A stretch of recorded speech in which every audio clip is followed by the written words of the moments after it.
Starting next year, students at Harrisburg High School will have to put their phones away during the day. The decision approved by the district's board this week. Sarah Wilson joins us now to tell us more about that. Good afternoon to you, Sarah. James, good afternoon to you. The school says this is part of a pilot program and an overall initiative to create what it calls a phone-free learning environment. This will impact the high school starting next year. This is what the lockable pouch from the tech firm Yonder looks like. According to the school board's Tuesday agenda, that is, it will cost the district roughly $47,000. The district says the whole point of this is to reduce distractions, increase classroom engagement, and help students with their mental health. I spoke with a pediatrician who says the move may help with the last one.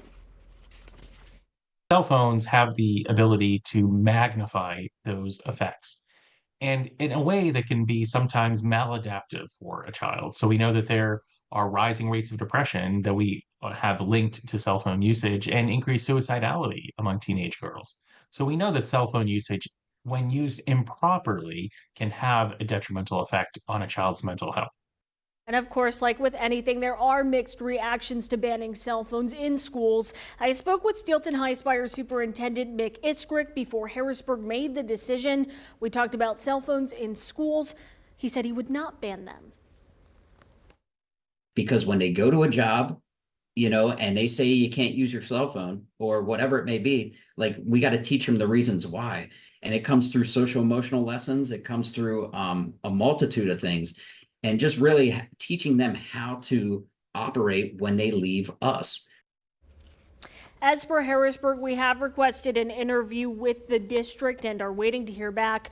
Officials did send a statement, though, saying they believe this move will ultimately create a more productive and supportive learning environment. James, we're going to talk a lot more about this coming up at 5 and 6. And Sarah, I mean, it's very interesting hearing still High Spire's superintendent talking about why they decided not to do this ban. And you talked about this is a pretty, is this an expensive program to get these pouches? It is. It's going to be about $47,000 to have these pouches. And remember, this is just for the high school. It is not something that they are implementing just yet. It's going to go into effect next year in January when students return from winter break. But yes, about $47,000, James. Gotcha. Looking forward to hearing more about the decision that went behind all of this. All right, Sarah Wilson, thank you very much for that update this afternoon.